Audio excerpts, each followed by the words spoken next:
All right, guys, welcome back to another episode of the Forge Your Life podcast. Here today with your host, Richard Fu from richardfu.com and The Ultimate Man. And today I have a really amazing guest that I'm really excited for because he's going to be talking about something that I've never really dived deep into. And he's going to be talking about LinkedIn. See, I have a great man on the show here. His name's Alex Pirouz. He's the CEO and founder of Linkfluencer, and he actually helps people through online trainings actually master the real secrets behind LinkedIn. He helps them get leads, he helps them build influence, and he helps them get sales in that way. And I'm excited to have him on the show to share his secrets here on the show. And so guys, please welcome Alex Pirouz. Alex, good to have you on, brother. Awesome. Thank you so much. Anytime we get the opportunity to share our message and, get one step closer to achieving our mission, which is really to change and transform how entrepreneurs market themselves, is an absolute privilege. So thank you for having us. Oh man, I'm excited to have you on here. And so Alex, for the people who haven't heard about you before, haven't seen, I guess, much about you, could you share a bit more about how you got started with your online company and where it is today, man? Yeah, for sure. So for those that don't know my story, I failed in my first 4 years from 22 to 26, whilst all my friends were going out partying and, going overseas on holidays. I failed in my first 4 businesses, lost a ton of money. And after the 4th one, I decided that something needed to change. I had the right attitude. I just didn't have the right skill sets. So essentially what I did from there is, and I can see this, has my face gone a little bit black because of the sun gone down? Yeah, but you just got to get closer to it, man. Okay, here we go. There we go. That's better. Awesome, yep. Last thing you want is my face not showing up in a podcast. That wouldn't be good. Yeah. Got a mentor on board at the end of the 4th business, and, a guy who came from Beijing to Australia with $500 to his name, and, right now he's worth over 200 million. And I used to sell property for him. So basically I'd lose money in business, go and sell property, make money, and then go back and lose it. It was a vicious cycle, but we put an end to a cycle after that mentoring. And my 5th business was a door-to-door sales company. Went to Wollongong, which is like an hour and a half away from Sydney. Beautiful place. Built a company between me and a partner with less than $3,000 to start with. And we had 45 staff within 12 months. So wow. That went absolutely gangbusters. And from there, started another company, which was a car inspection company over in Wollongong, sold that. When I came back, I wanted to start an advisory firm because I saw the dramatic impact mentoring had on me, but also on my business journey. So when I was starting the business advisory firm, I saw a lot of PR companies. And after the 4th meeting, I decided never to see a PR company ever again. And not mainly, and they're not all like that, but I think, that whole industry is all based around, there's no guarantees around. If you pay $10,000 a month, we can't guarantee that you will be on channel 10 or channel 7, whatever it might be. So I said, look, I'm going to try to do this myself. Social media was really picking up. And I was driving home one night. It was actually after the 4th meeting with the PR company, and I get an email. Shouldn't have read it, but as you do, you open up emails as you're going 90 kilometers an hour.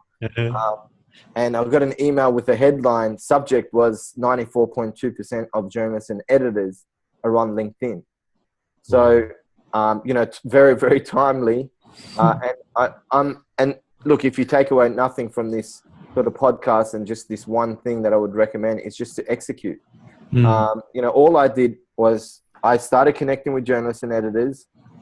Within 3 months, we had a network of over 330 contacts around the world. And we used a 3-step methodology, which we now teach, to then leverage those contacts, turn them into meaningful relationships. And we got featured in 50 media publications over the course of the next 3 months. Never sent out a press release, never pitched our service, never pitched the story at all. So as we started doing that, I went to a 2-day event where I learned about this strategy called joint venture partnerships.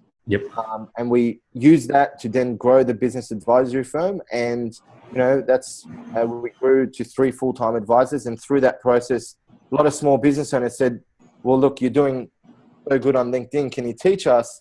And that's where the mission of Linkfluencer really started. And that's to, like I mentioned, to transform how entrepreneurs market themselves by building influence, generating leads on a one-to-one basis, and also getting partnerships through LinkedIn. So it's we've been going for about 4 years now. It's been absolutely a phenomenal ride, and I'm excited about the next couple of years.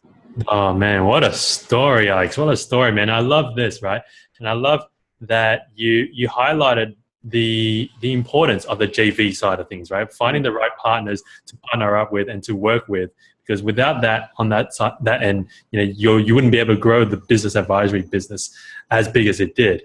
And so, and tell us about this, right? I mean, like you said, you connected with all these journalists online through LinkedIn, and then you talk them from just being a cold contact into a warm relationship, and so that you can actually get featured in all these publications. We're talking like Channel 10 from Australia. We're talking about Entrepreneur Magazine. I know that Forbes, Inc., Huffington. Yeah, I know you've written now for Huffington Post, HubSpot, Entrepreneur Magazine as well, and I'm pretty sure a lot more others. So for the people like entrepreneurs who are listening here, business owners who are listening here, and all they know about LinkedIn is I just got to set up a profile and then people just add me, right? Yeah. What's the single biggest mistake that all these business owners are missing or not executing on in LinkedIn, do you think, man? Oh, geez, there's so many mistakes, but I think I think the biggest mistake is not fully utilizing the power of the platform. So I'll give you some. Let's put some context around it. So what's like, regardless of industry, regardless of location, regardless of company size, the products and services we sell, I believe that we are all in the business of marketing. Mm-hmm. And the sole purpose of why we market our company is to get our message right and get that message in front of key decision makers. 49.2% of the 436 million members to date are key decision makers on LinkedIn. So if the sole purpose of marketing of business is, if we're all in the business of marketing, their sole purpose is to get that in front of key decision makers, they're all on LinkedIn. So you then got to ask yourself, I did an advanced search just before I came on to this call. And let's say you're targeting lawyers in Sydney because you want to sell an online program. Excuse me. That's you, mate. Thank you. I got bad hay fever.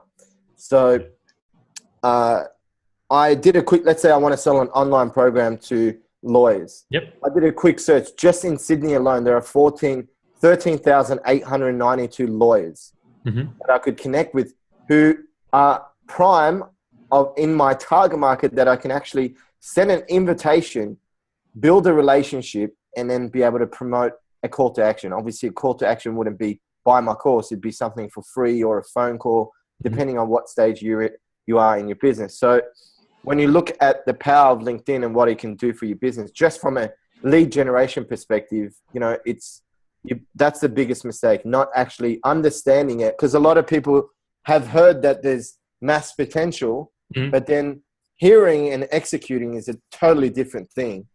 So it's a matter of just getting educated and getting on with it and executing like a true entrepreneur would. I love it, man. And I'd have to put my hand up here, man, and say that I'm one of those people, right? I mean, I know more about Facebook than LinkedIn, and it's mostly because of my other businesses I started were all B2C. And now we switched over now to do the systemizing business where it's now B2B. And now I'm like, holy crap, Alex, I got to get my LinkedIn stuff sorted, right? Yeah. I don't even know the profile, the page. And then after that, it's like, what else is there? Like, what else are we not understanding in LinkedIn? That's just pure basics, man. Like, how do I even, like you said, you talked about advanced search. I'm like, what the hell is that? Right? I mean, like, if someone's like me, just brand new, and I'm being selfish here, right? This is the reason why I got Alex on the show, guys. Yeah, I was going to ask. So that he could coach me, right? And you guys get to see it live. Now, it's like if someone's brand new, never been in LinkedIn, right? Is sorting out their profile. What are the key things they need to get themselves to include in their profile and their business page, mate? Okay, so let's take your business as an example. So you provide systemization solutions to small business owners that are overwhelmed. They don't have procedures. Very, very hard to scale, obviously, if you don't have procedures. And at the same time, it takes time to create procedures and systems. So then that takes you away from the business. And it's just a vicious cycle. and most businesses don't put the work in to make it happen. So let's just use that as an example. So if I was in your position, and you know what might help is, let's go through the 3-step methodology that we teach, a high-level overview. And I think what that does, it gives people a very good understanding of the process. And, you know, as you're listening in on the podcast, don't just listen. I'd highly recommend you actually taking some notes and then actually implementing it afterwards. So the first thing I would do is, like in your position, I'd be asked, so there's 3 steps. So there's plan, connect, profit. The plan stage is all about building the right foundation. So regardless of whether you're marketing through LinkedIn, Facebook, Twitter, Instagram, you know, TV, radio, you got to have a plan and an outcome for what you're looking to achieve. And that plan and outcome needs to be very, very specific, because without it, you're just wasting money and time. So the first question you want to write down is, what's my outcome for leveraging LinkedIn? And so that outcome might be, I want to get 10 new clients within 6 months. So then you need to get into the specifics of, okay, well, based on my sales process, and hopefully people listening on the show have one. If not, you need to, you know, create one.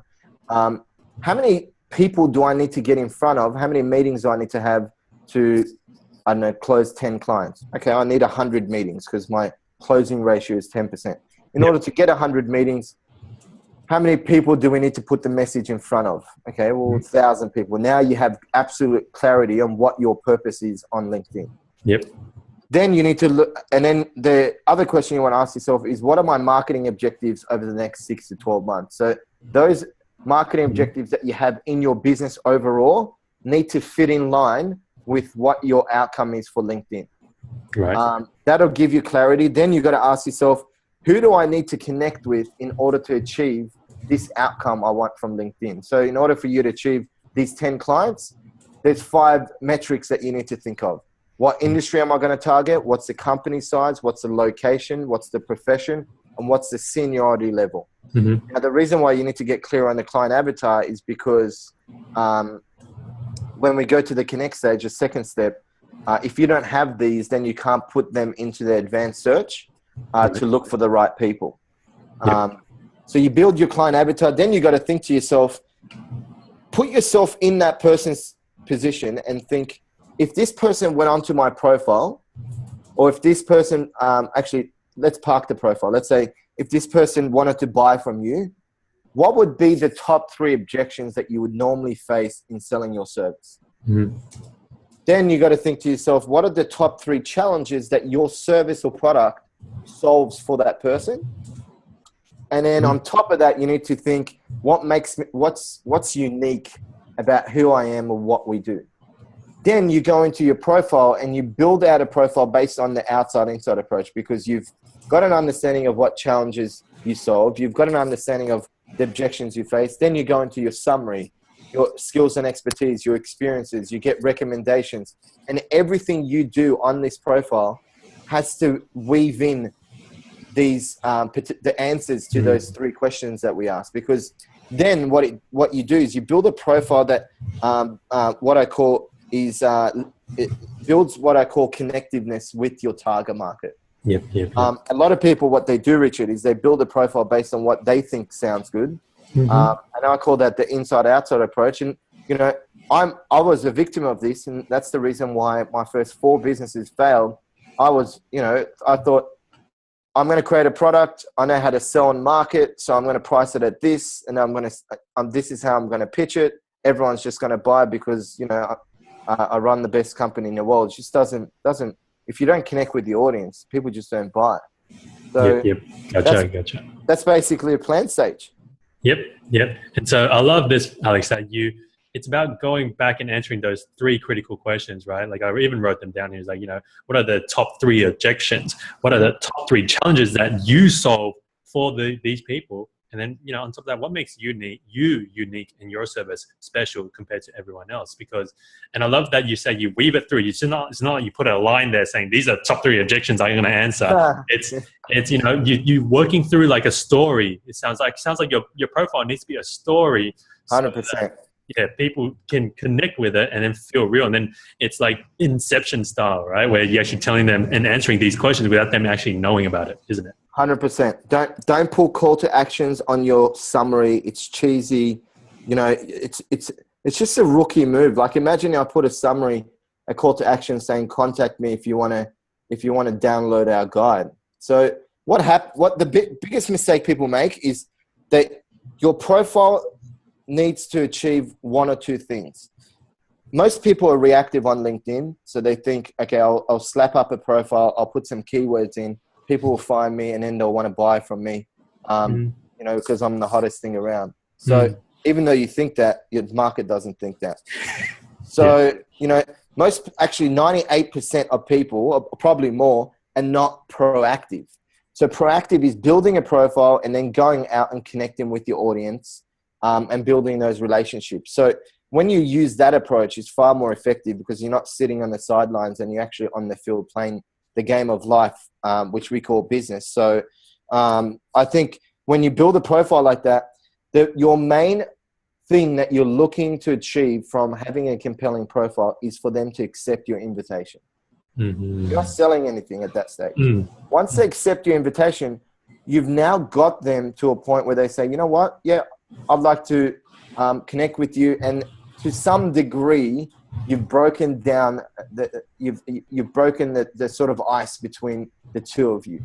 Yep. So then it's a matter of building relationship, which we'll go through in the profit stage. But you know, that is the sole purpose of having a profile that builds connectiveness, so they accept, and then you start the relationship building process. Awesome, man. And so that's the plan. We lay out the plan, and the second step you're saying is the connect, right? Connect. So now you've got this. You know exactly what you need to achieve. They fit in line with your marketing objectives. You know exactly who you need to achieve, and you built a great profile. Now we need to go out and actually build the sales funnel. So build the number of leads so we can then market and build a relationship with them in the third stage. So in the connect stage, most people actually aren't aware, but LinkedIn has a very powerful CRM system that allows you to segment your contacts. So similar to what you would do on your email, like your email subscribers.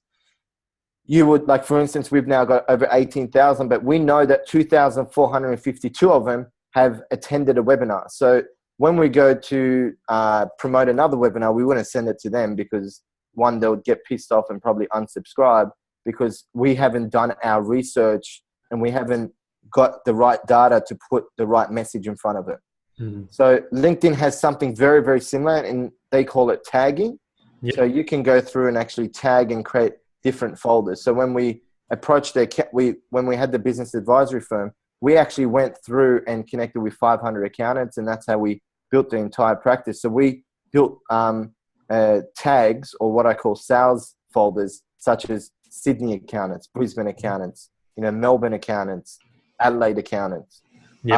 And so essentially that's what we did. And so the first step in the connect stage is going through and tagging your existing contacts.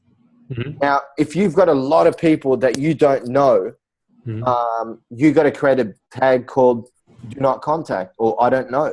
And when you start going through them, tag them into that folder, so that way you don't send them any messages that are not relevant. If you come across someone who you think is a relevant person to market to, tag them into a folder, I don't know, called prospects.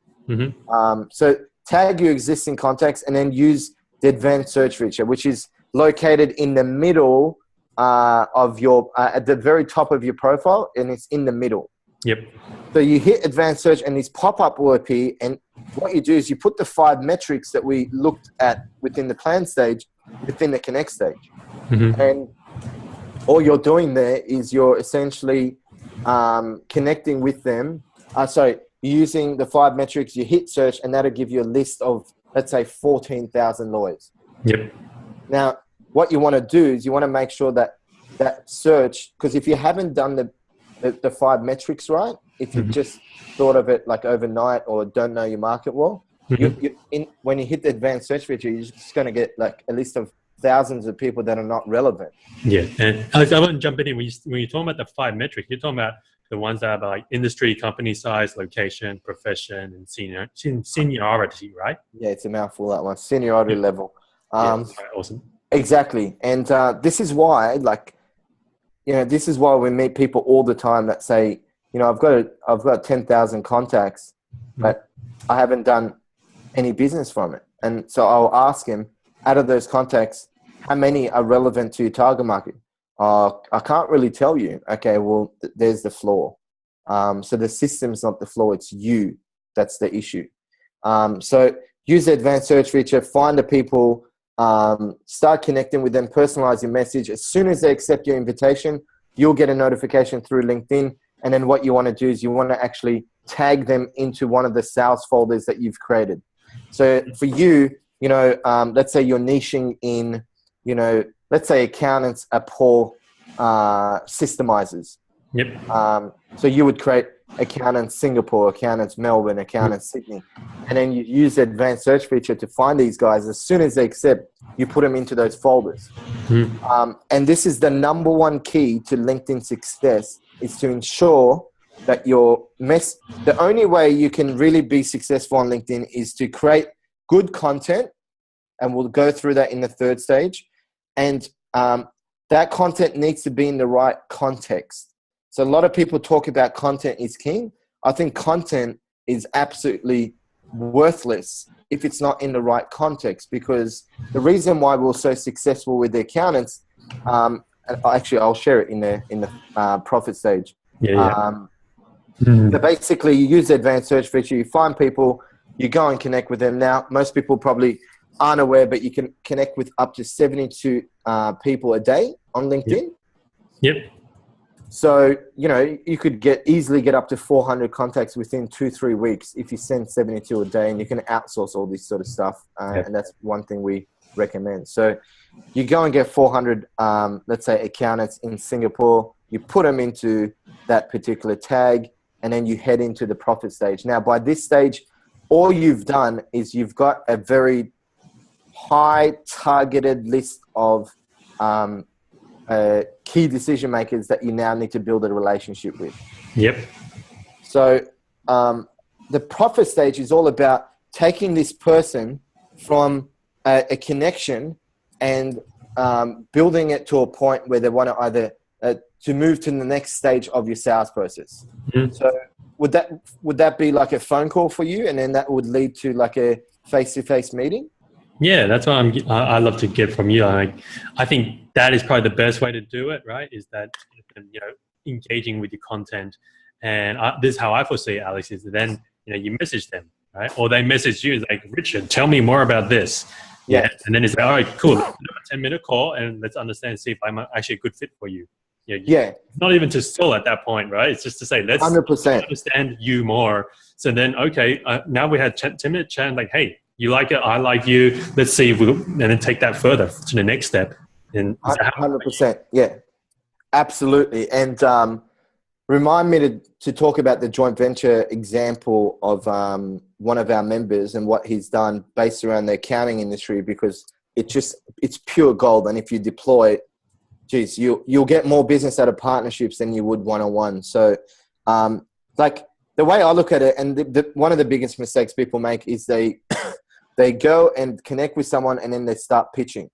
Yes. So, you've probably got an email from from some guy from a Nigerian bank who's waiting and can't sleep because he's waiting to send $456 million to you.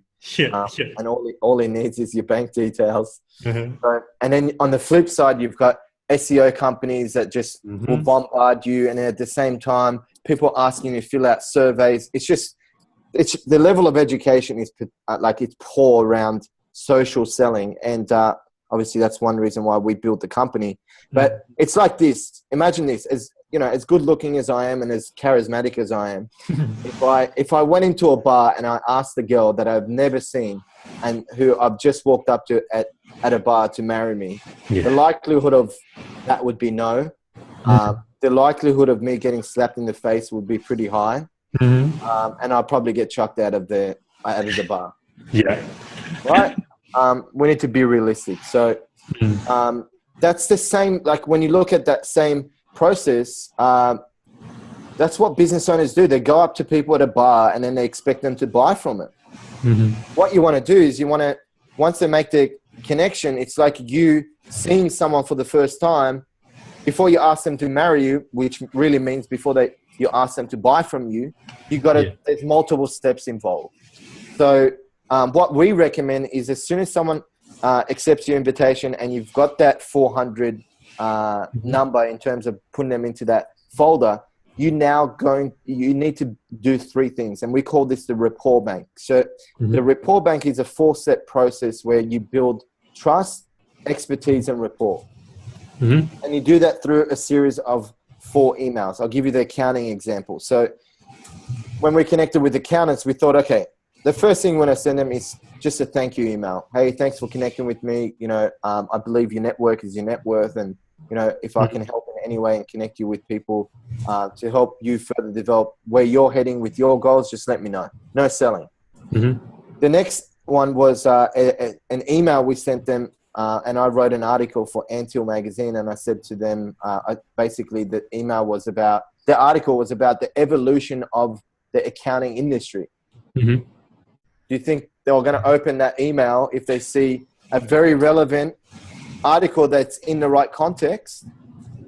Absolutely. But if we sent them an article, 5 ways to grow your small business, even if it was from Forbes, it's not in the right context. So we did that. And then the third one is obviously an article that you've written. Again, weave in the objections, the challenges, what makes you unique, but make it very content rich. And that builds your expertise, builds your credibility. You're building rapport with them. And then the fourth email is when you pitch a call to action that helps them get to the next stage of your sales funnel. And that's why I mentioned in the plan stage, you need to know your marketing objectives well and have your sales process, in detail. You need to understand it, because if you don't, you're going to start selling, your package, which let's say I'm throwing a figure out there, but let's say it's 10 grand. If you don't know your sales process, you're going to ask this person on the 4th encounter to click on a PayPal link to pay you $10,000. And as much as PayPal has a lot of trust in the world, I don't think many people are going to go out and actually buy. You got to get them to the next step, which for you is that phone call. And, that's the 4-step marketing campaign. And the best thing about this is obviously, you can outsource this entire operation. I've got close to 14,000 people on my list. And to date, I have never, 90% of it is probably the work of my team going out there and building the connections. And then if people respond, I do the personal one-on-one responses. So. Yeah, man, you built the system yourself, haven't you, Alex? And that's the only way to do it, man. 100%.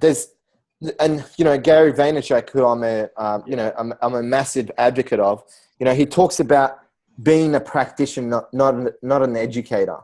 And I think there are too many people in this world today who are educating people, and they haven't educated themselves by going through and building it out themselves. They read it through a textbook.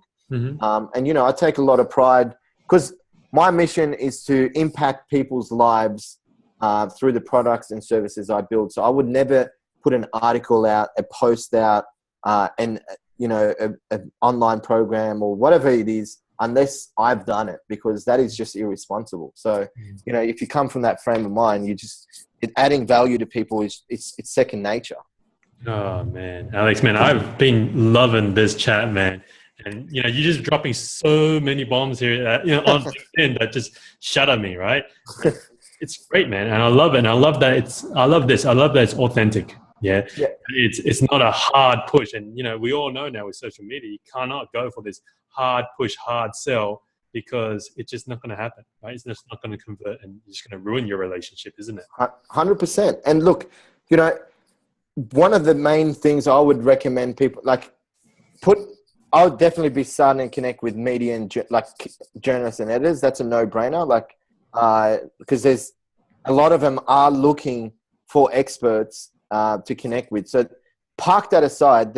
If you're listening to this and you want to grow your business through LinkedIn, I'd recommend connecting with creating partnerships through LinkedIn, because out of the 18,000 subscribers we now have, Easily 85% of those subscribers have come through partners. And one strategy that, one of our members is using is he's got a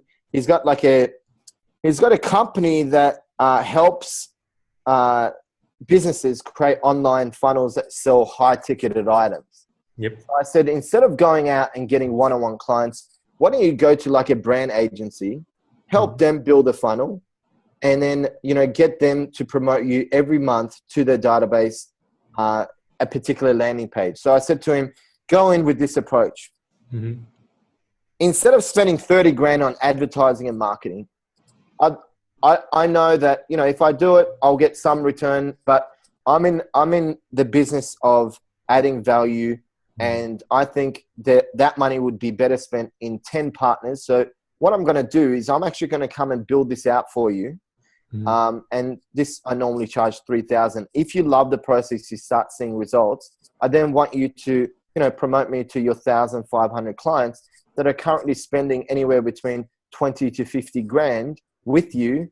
And I want you to white label it. So I only work with 10 partners and I get 30 clients each year from those 10 partners. All of a sudden I've got 300 clients, but I'm only dealing with 10. Mm-hmm. Mm-hmm. That's the strategy, because you can go after one-on-one clients, but the steps you need to take to sell someone from scratch is just, it takes 7 to 10 steps. Whereas a partner, they've already built the trust and rapport. You only need to take 2-3 steps at a minimum. So I think that's the process I'd be using. Oh man, I totally align with that, because that's the path we're going through now. Is nice. That I'm like Alex, I suck at marketing, right? I'm horrible at marketing. And I'm I don't really want to do marketing. I just want to build systems for people who just feel so overwhelmed and lost. And so now we're connecting with people just like, yourself, people who have lists of business owners who are struggling with that. And that's what we're looking to build towards. And I'm glad that you're bringing this partnership up. And I want to circle this back. I know we're running a little over, but that's all right, man. That's all right. Yep. I want to circle this back here to that example you're talking about, the JV partnership with the accounting firm. Yeah. Yeah. Could you run through that and how they actually made that work for themselves? I'll give you a step-by-step process. And anyone who's targeting accountants, you can, you can thank me later. So connected, we obviously, the first question you got to ask yourself is to identify what a good partner is for you. Is you got to ask yourself, where are my clients going before, during, and after my service? So for us, small business owners are going to accountants, and accountants are very trusted advisors to small businesses. So we connected with 500 accounting firms. We sent out invitations. They accepted. We put them into those folders that I mentioned. We built out that 4-part campaign. And when it got to a point of getting onto a phone call, we said exactly the same thing that I mentioned with one of our elite mastermind group members. And we basically said to them, we're in the process of spending $30,000. What we'd like to do, though, is be more powerful investing that money into partners and helping our partners grow. If we help you grow and solve some of your challenges, do you believe that it would make absolute sense for you to promote us to your list? Most astute business owners would say yes. And the ones that say no, you probably don't want to deal with because they just don't get it. So that led on to a phone call, discussed that in a little bit more detail. We essentially said on that phone call, we said, right now, we need to find out whether we're a good fit, and a phone call isn't going to do that. So let me spell out what we're looking to achieve, and then let's set up a face-to-face meeting. We said, tell us the number one challenge that you're facing right now. Most accountants, and I say this with no disrespect, they suck at marketing and sales. That's just the truth of that's just the truth. So we knew that. So what we did is we set up we found out the biggest challenge in that face-to-face. We said to them that what we'd like to do at this stage is, if I was sitting in your seat right now, I would no way promote me to your list at all. And I totally get where you're coming from, because you haven't experienced us. So you're not going to speak passionately about it. You're going to be nervous. So we get it. So see what I'm doing here. I already know what they're thinking. So I'm saying it to them. So then they build trust with me because they know how they feel. They know I know how they feel. Mm-hmm. So we said at this stage, what we'd like to do is we'd like to come in and we'd like to provide you a 1 hour session. If you love the session, we want to be paid for it. Not if you like it, not if you think it was okay, you know, and we just want to be paid for it if you love it. And we want you to promote us to your list, because then you can speak congruently and you can be transparent about what you're actually doing. And, you know, we had 77 phone calls. We had over 30 face-to-face meetings. And from those face-to-face meetings, we did a whole heap of strategy sessions. We ended up getting 17 accounting firms on board. They promote us to their list every 2 months, and we got in front of 10,000 emails. Well, collectively, they sent out 10,000 emails, and that's how we grew the business advisory firm. So that's one example. You can use that type of strategy like with different examples. So yeah. Oh, that's amazing, man. I love that story, and thank you for sharing, man. That's really awesome, dude. Yeah. Alex, man, I want to keep going, man. I want to keep going, but you know, we got to start wrapping up the show here, because this is an extended version of this one. And as we start wrapping up the show, I'm going to lead us into what we call the quickfire round questions. Yeah. All right, let's do it. And this is what we do in our podcast show. The quickfire round. I love the quickfire. Awesome, man. This is one of our favorite questions. This is probably our signature question. It's this. So, Alex, you know, if you could go back to any moment in time, you know, and talk to little Alex and share with him one piece of advice, when would you go back to, and what would you tell him? Stand on the shoulders of the greatest people who have come before you and learn from them, because only then will you accelerate your growth. Only then will you become what I call a successful entrepreneur. And that's someone who, you know, wants to learn from other people. And I think a lot of people are trying to do it themselves because they have a chip on their shoulder.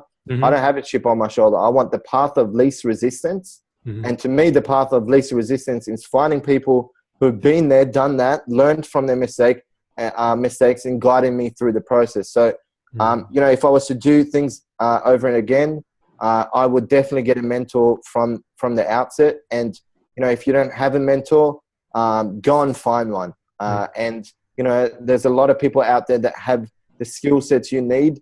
And once you get a mentor on board, the next thing you need to do is become the dumbest person in the room.